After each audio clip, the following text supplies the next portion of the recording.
बाद वाचो वेगम, वाणी के वेग को शासन में लीजिए। और मनशाह, मनोवेगम, मन का वेग आता है। ये देखूं, ये भोगूं, आदि आदि संकल्प विकल्प, इसके वेग को सह जाओ। कुछ नहीं बोलना, सहने का मतलब होता है कुछ नहीं बोलना।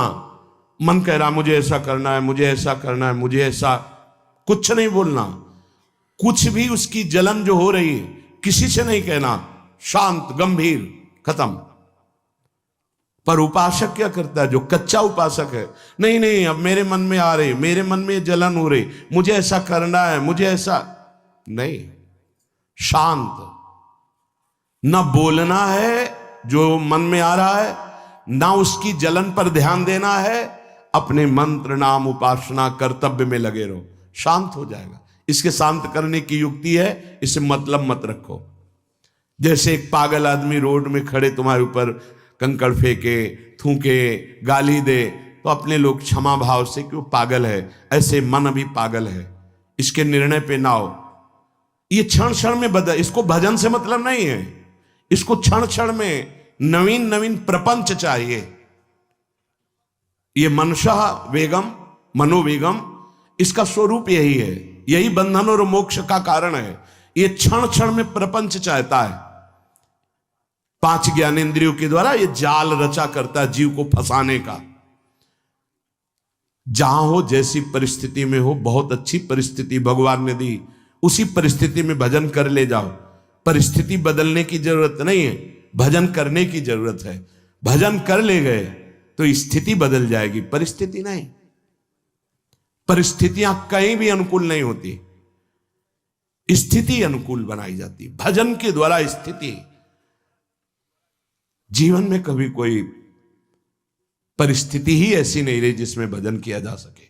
जीवन में पूरे, अगर पूरे जीवन के तारतम्य को देखते हैं तो एक कष्ट की वेदी पर स्वाहा ही स्वाहा होता रहा है।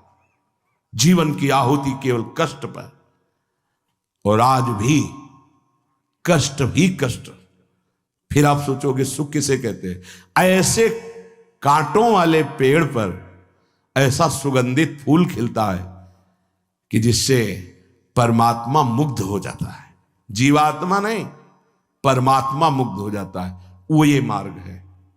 उस सुमन को लेकर वो अपने श्रृंगार में लगा लेते हैं। सुमन, सुंदर मन, ये कांटों पे खिलता है। जैसे गुलाब का फूल कांटों पे नहीं खिलता, हाँ ये कांटे हैं। हर द्वंद की पीड़ा को सहता हुआ जब उपासक आगे बढ़ता है तब सुमन खिलता है। उस सुमन को प्रियाजू अपने केश पास पे धारण करती है। उस सुमन को प्रियाजू अपने कर कमल में लेती है। अगर आप सहना नहीं सीखे, मांगे बनी रही हृदय की, ऐसा हो तो भजन हो सकता है, ऐसा हो तो भजन, तो लिख लो आप। मन बहुत चंचल है, इसको हर समय नवम नवम नवम, जहां जैसी परिस्थिति उसी में भजन करके निकल चलो। गृहस्थ में हो, विरक्त में हो, गांव में हो, शहर में हो, जहां जैसी परिस्थिति, परिस्थिति बदलने की कोशिश मत करो, स्थिति बदलने की कोशिश करो। जिनको लगता है परिस्थिति बदल जाएगी तो भजन होने लगेगा, नहीं। भजन होने लगेगा तो किसी भी परिस्थिति में भजन होने लगेगा। भजन नहीं तो किसी भी परिस्थिति में नहीं होगा, पक्का समझ लीजिए। इसलिए मनोवेगम, ये जो मन का वेग आ रहा है, इसको आप सहना सीखो और प्रियाजू पर भरोसा रखो। उनको जैसी परिस्थिति देनी होगी दे देंगी ना, भरोसा रखो। अगर मांग मुख से निकाल दी तो अधूरापन साबित हो जाएगा कि हमको ये खाना पीना, ये हमको पहनना, ये ऐसी परिस्थिति, ये ऐसी छोड़ दो। जोई जोई प्यारो करे सोई मोहि भावे। शांत हो जाओ, मन के वेग को सह जाओ। क्रोध वेगम, महाप्रभु कह रहे कुत्सितवाद विकार है। समस्त विकारों में प्रधान विकार होता है काम। काम से ही क्रोध का प्रादुर्भाव होता है। क्रोध एक वृत्ति है जो आने जाने वाली, स्थायी कोई नहीं है। जिस समय आपके अंदर क्रोध आए इस समय मौन होकर हट जाइए वहां से, तुरंत जाकर थोड़ा ठंडा पानी पिए, प्रभु के चरणारविंद की तरफ अपनी वृत्ति को ले जाने की कोशिश कीजिए। उस व्यक्ति से चिंतन हटाइए जिससे क्रोध आ रहा है, उस व्यक्ति की उस क्रिया से चिंतन हटाइए जिससे क्रोध आ रहा है, हट जाइए। ये क्रोध का वेग अगर आता रहा तो भजन करने पर भी अनुभव नहीं हो पाएगा। एक बार अच्छे से क्रोध आ जाए, अंदर हृदय जल जाए, तो 1 महीने भजन के प्रभाव को रोक देता है पूज्य बाबा के उसमें। फिर आप अगर 12 बार साल में आ गया तो क्या अनुभव में आ गया। इसीलिए 20-20, 50-50 वर्ष हो रहे हैं, कुछ अनुभव में नहीं आ रहा। बहुत सावधान। क्रोध हमारा नाश करता है, किसी और का नहीं। हमारे भजन का, हमारे हृदय के आनंद का, हमारी वृत्ति का बड़ा हल्का स्वरूप हो जाता है क्रोधी पुरुष का। इसलिए क्रोध को सहना है, उसके वेग को सहना है। वाणी के वेग, मन के वेग और क्रोध के। अगर क्रोध के वेग को सह गए तो अगला है हिंसा का वेग। वो अपने आप सह जाओगे, क्योंकि क्रोध से ही हिंसा होती है। हिंसा का वेग, वाणी के द्वारा बहुत हिंसा होती है। ऐसे कठोर वचन बोल दिए जाते हैं जो हृदय को चुभते रहते हैं। बाहर का डंडा लगा है, पिटाई हुई तो 2-4 दिन में ठीक हो जाएगा, लेकिन हृदय में जब पिटाई की जाती है कठोर वचन के द्वारा, तो 10 साल बाद अगर दिखाई दे तो फिर ये वो बोला था, ऐसा बोला था, वो हृदय में घाव बना रहता है। वाणी का हिंसात्मक स्वरूप प्रायः क्रोधी जनों में ही पाया जाता है। अगर क्रोध वेग को सह गए तो वाणी के द्वारा हिंसा नहीं होगी, और मन के द्वारा मलिन हृदय में हिंसा का भाव होता है कि चलो हम वैष्णव में मारेंगे तो नहीं, पीटेंगे तो नहीं आपको, लेकिन भगवान तुम्हारा नाश करेंगे, भगवान बहुत जल्दी, ऐसा भाव मन में, ये भी हिंसा है। शरीर के द्वारा तो ना वाणी के द्वारा, ना मन के द्वारा, ना शरीर के द्वारा। क्यों? उसके हृदय में भगवान बैठे हैं, हमको उनको रिझाना है, हमें निर्दोष होकर भगवत प्राप्ति करनी है। ये हजारों दोषों की पंक्तियां यहां हैं। कोई कह दे हम निर्दोष हैं, हमें लगता है कि यही सबसे बड़ा दोष है। नहीं तो अंदर देखा जाए ना तो क्रम क्रम से धीरे धीरे निर्दोष हुआ जा रहा है प्रभु की कृपा से। कोई जन्म से निर्दोष नहीं होता, वो तो अवतार होते हैं भगवान के।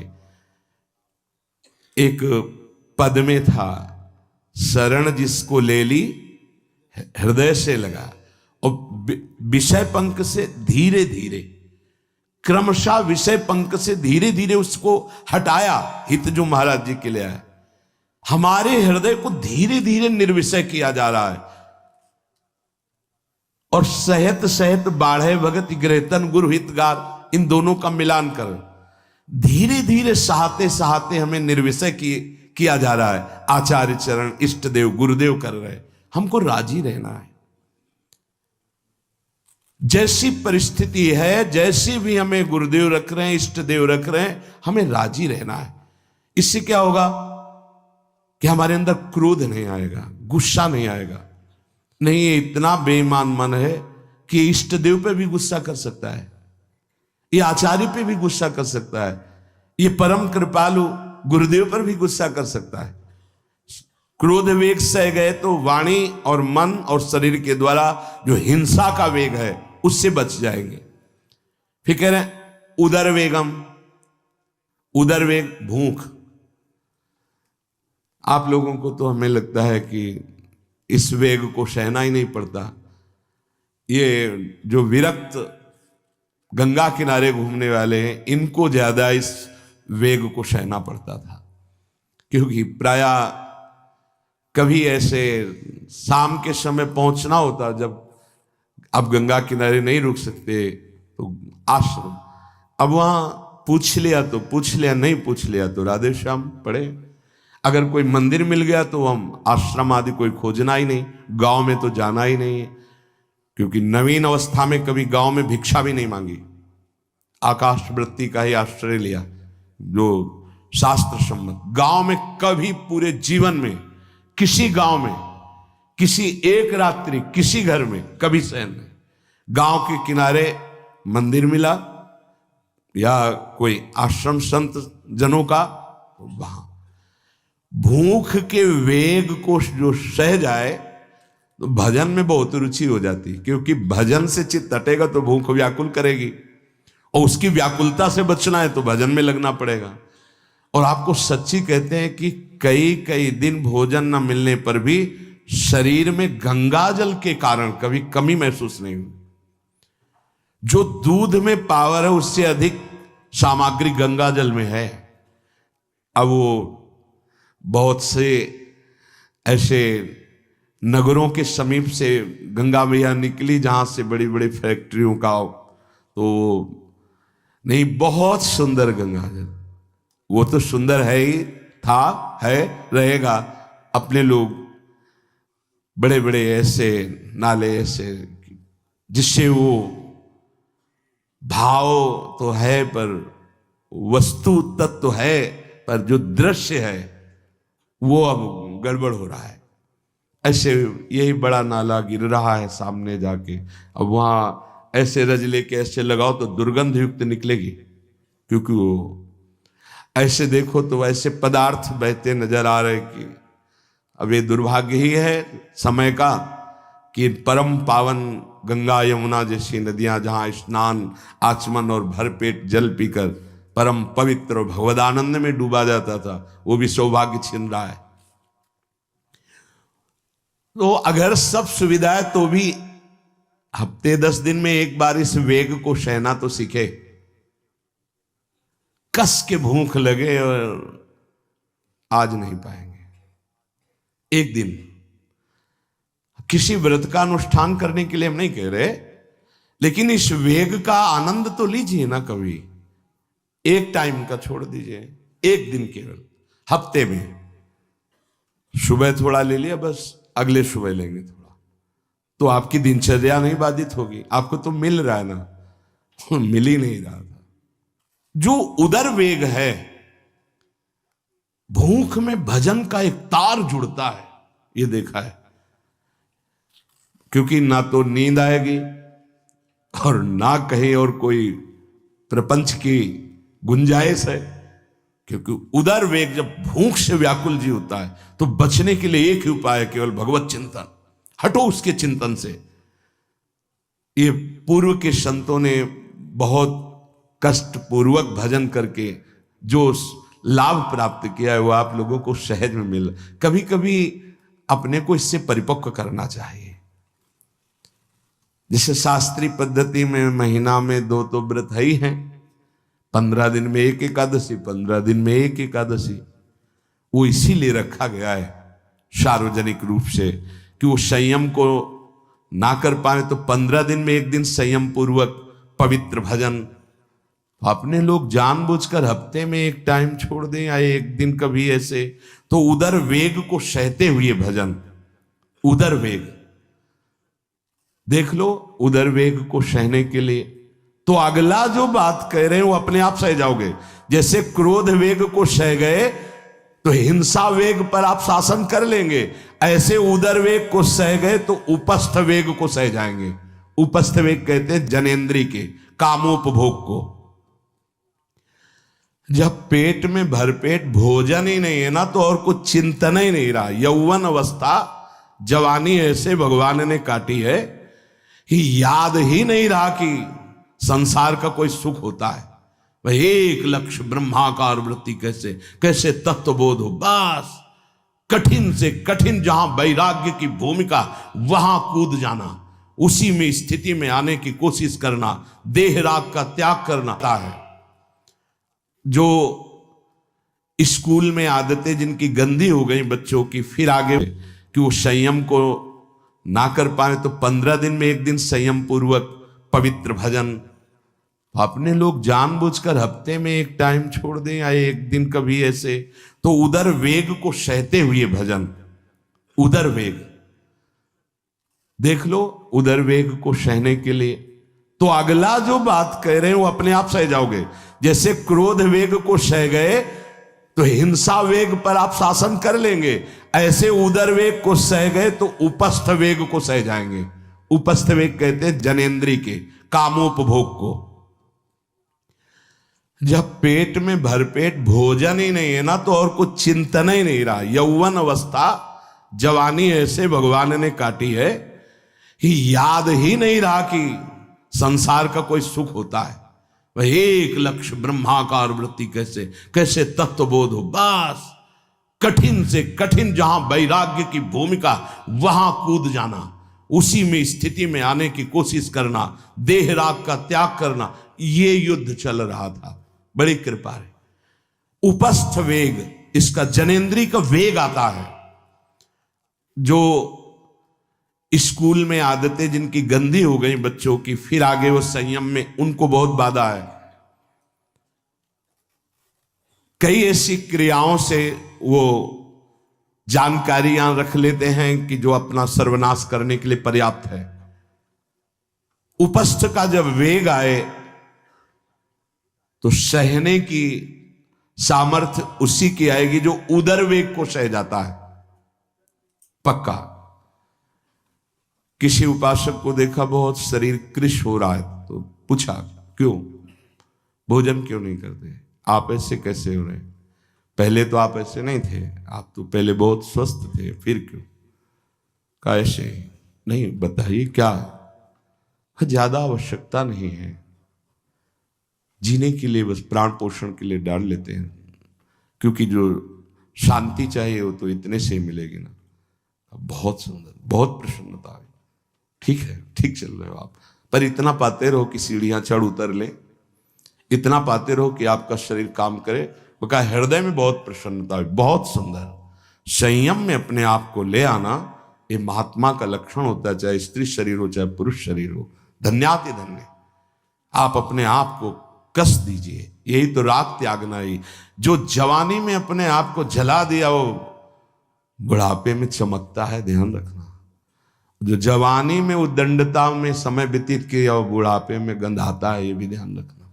गंधाता, वो अंदर जो दुर्गंध के पौधे थे ना, वो सब दुर्गंध फैलाते हैं। पूज्य श्री पंडित गया प्रसाद जी महाराज जी ने कहा, गृहस्थी में होते हुए भी 40 और 45 के बीच में काम विजयी हो जाना चाहिए, नहीं तो जीवन बिल्कुल बर्बाद हो जाएगा। जो कुछ गृहस्थ धर्म की सेवा है 40-45 के बीच तक हो जाए, मतलब 20 से 25 से ब्याह हुआ आपका, 40-45 तक लड़का बच्चा, इसके बाद अखंड ब्रह्मचर्य धारण कर लो। 40-45 से संयम में हो जाओ तो तुम्हारा जीवन सार्थक हो जाएगा। पूज्य पंडित गया प्रसाद जी महाराज। बहुत जरूरी है उपस्थ जनेंद्री के वेग को सहना, पर हर वेग अपने आप में बहुत कठिन है, पर एक दूसरे से इसका तारतम्य है। यदि उदर वेग रसेंद्री को आप शासन में ले लिए तो जनेंद्री को आप शासन में ले लेंगे, और अगर रसेंद्री को शासन में ले लिया तो जनेंद्री को शासन में ले सके असंभव, पक्का। और जनेंद्री रसेंद्री के सब खिलवाड़ चल रहे, तो परमार्थ और भगवत प्रेम प्राप्ति, ये तो सब अभ्यास जिनका भगवदाकार हो गया है, वो विषयान ग्रहणंत मुंचंत हुआ।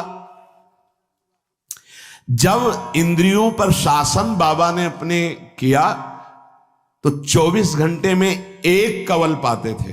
एक कवल, आश्चर्य होता है। ऐसे सामने दाल रोटी सान ली गई और एक कवल जितना, बाबा सिद्धासन पद्मासन का से। और जब भगवदानंद ब्रह्मानंद में 70 घरों में एक दिन में भिक्षा में जाते थे, एक दिन भिक्षा। अब वहां गए तो एक कवल तो पाया ना, तो 70 कवल हो गए। विषयान ग्रहणंत मुंचंत हुआ, कोई फर्क नहीं पड़ा। पर हम क्या होता है कि स्थिति होती नहीं तो सिद्धों की नकल करने लगते नहीं। पहले हम साधक हैं, पहले हमारी इन वेगों पर विजय प्राप्त करने की वृत्ति आनी चाहिए। वाणी का वेग, मन का वेग, क्रोध का वेग, हिंसा का वेग, उदर का वेग और जनेंद्री का वेग, एतान वेगान सहते यस्तु विद्वान वही शास्त्रों के रहस्य को जानने वाला परमार्थी है जो इतने वेगों को सह जाए। निंदा चास्य हृदयम नोपहन्यात्। इसके बाद जब उसकी निंदा हो तो उस पर कोई फर्क नहीं पड़ना चाहिए। इसके बाद जो इन सब वेगों को सह गया है, अब उसकी निंदा हो रही, कोई निंदा कर रहा है तो उसको आनंद पूर्वक सह जाए। ऐसा क्यों कहा? इसके बाद अगर दोष है, निंदा हो रही, तब तो संभालना ही, ये गलती हो गई आपसे। जब आप दोष रहित है फिर निंदा हो रही तो आनंद पूर्वक आपको उसका विरोध नहीं करना, सहना है। क्योंकि ये सहना बिल्कुल भगवत साक्षात्कार के नजदीक ले जाएगा। देखो, अपमान, निंदा, तिरस्कार, असलियत में हम कैसे साधक हैं, इन्हीं के द्वारा परिचय होता है।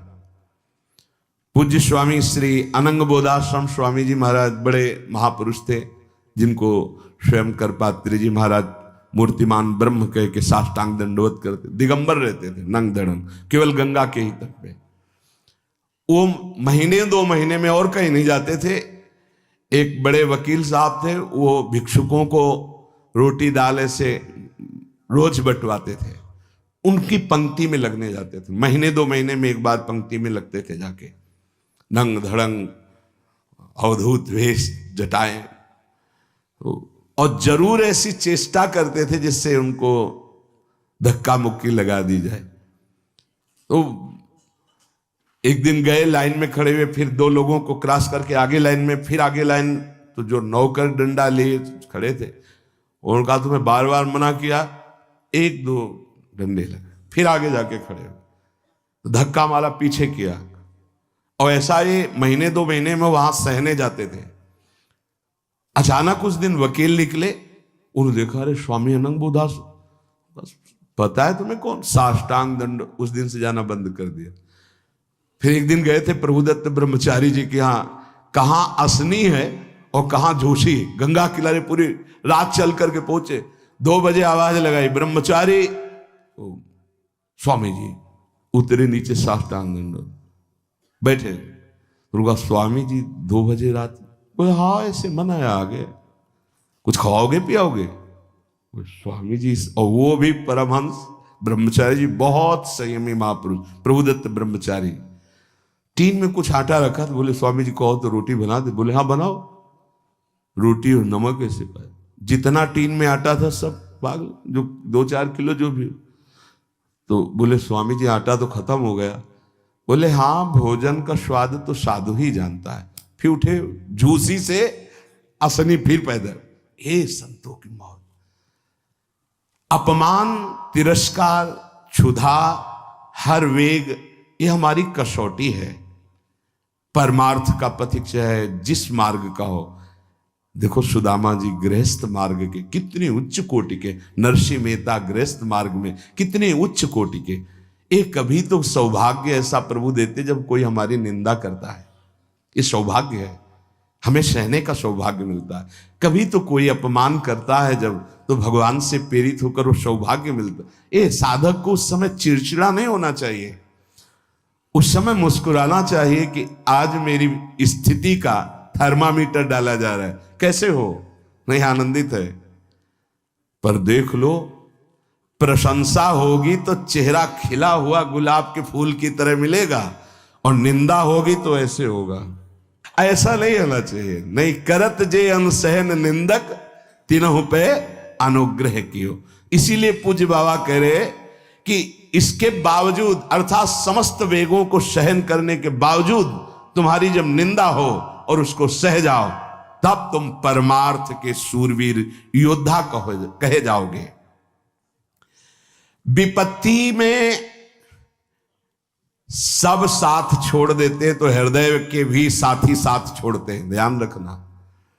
जब विपत्ति आती है तो मन भी साथ देना बंद करने लगता है, विपरीत जाने लगता है, बुद्धि भी विपरीत जाने लगती है। इसलिए जो विपत्ति में अपने धैर्य और साहस को ना खोकर अपने सिद्धांत से चलता है उसे महात्मा कहते हैं, चाहे वो गृहस्थ हो चाहे विरक्त हो। ध्यान दीजिए, संपत्ति में, अनुकूलता में तो सब सावधान होने की कोशिश करेंगे। बड़ी कृपा है भगवान की। यहां कहने विपत्ति में सब साथ छोड़ते हैं, ये जीवन में देखा है। विपत्ति में ना तो बाहरी कोई साथ देता है और ना मन साथ देता है, उस समय भजन साथ देता है। भजन विपत्ति में हृदय को जो दृढ़ रखे, धैर्यवान और साहस बिल्कुल ना गिरने पावे, आगे बढ़ो, नाम जब तुम्हारा भजन वैसे ही चलना चाहिए, तब समझना चाहिए कि हमारी साधना परिपक्व। विपत्ति में कोई साथी नहीं होता, देखा गया है, कोई साथी नहीं। मन भी धोखा दे देता है, मन भी, अपना मन भी साथी नहीं, उस समय केवल भजन साथी होता है। तभी विपत्ति को कुंती जी ने मांगा, क्योंकि उस समय एक ही साथी होता है, हरि बस। संपत्ति में तो बहुत साथी मिल जाएंगे, अब तो साथी ही साथी हैं, जिधर देखो उधर साथी हैं। वो उस समय तो जिधर देखो उधर केवल हरि है, दूसरा कोई है नहीं। ये बड़ा सुख मिलता है जब तिरस्कार और विपत्ति एक साथ होती है, तो सीधे प्रभु से फोन में बात होती, सीधे प्रभु होते हैं कि आपके सिवा को। इसीलिए बहुत प्रवीण है कुंती माता, इसीलिए कहा कि मुझे विपत्ति का स्मरण कराती है। अच्छा, प्रभु जब कृपा करते हैं तो ऐसी विपत्ति देते हैं कि अंतिम श्वास तक वो बनी ही रहती है, अंतिम श्वास तक बनी रहती है। हर कदम पर जैसे गार्ड रखा जाता है ना, सावधान, यहां से ऐसे ऐसे ऐसे, हर समय विपत्ति महारानी सावधान, तुम्हारा जीवन कभी भी नष्ट हो सकता है, किसी भी क्षण नष्ट हो सकता है, इसलिए हर समय लक्ष्य पे रखो अपनी दृष्टि, प्रिया प्रीतम पे। ये कृपा होती है। तो उपासक को जब विपत्ति मिले, सब साथ छोड़ दें, मन भी ना लगे, तब धैर्य और साहस दोनों को सुरक्षित रखते हुए साधना में, समय आया है, परीक्षा आई है, फेल मत हो, धैर्य पूर्वक डटे रहो, निकल जाएगा। ये तूफान है, मन का तूफान है, माया का तूफान, निकल जाएगा, आगे बढ़ो। अगर भूल गए तो इससे बड़ी कोई हानि नहीं होगी, ध्यान देना। साहानिस्तन महच्छिद्रम सा चांद्र जड़ मूढ़ता यन्मुहूर्तम क्षणार्धम वा वासुदेवम न चिंतयेत। अय उपासक, वो मुहूर्त, वो आधा क्षण जिसमें आप अपने प्रभु को भूल गए, किसी भी प्रकार से अपमान को देखकर, निंदा को सुनकर, विपत्ति के जग, सबसे बड़ी हानि हो जाएगी। आधे क्षण के लिए भी प्रभु को नहीं भूलना। सबसे बड़ी त्रुटि अंधापन, जड़ता, मूर्खता होगी कि उपासक निंदा सुनकर, अपमान की परिस्थिति में या विपत्ति में अपने प्रभु को भूल जाए। नहीं, एक क्षण के लिए भी नहीं, ना संपत्ति में भूलेंगे और ना विपत्ति में भूलेंगे। जो उपासक है वो ममता शून्य होता है, इसलिए उसका भजन नहीं रुक सकता। न शरीर पे ममता है, न किसी संबंधी पे ममता है, तो विपत्ति किस पे आएगी? इन शरीरों पर ही तो आती है। विपत्ति किस पे आएगी? संबंधों पर ही तो आएगी। तो उसका भजन क्यों नहीं रुकता? क्योंकि ममता शून्य है।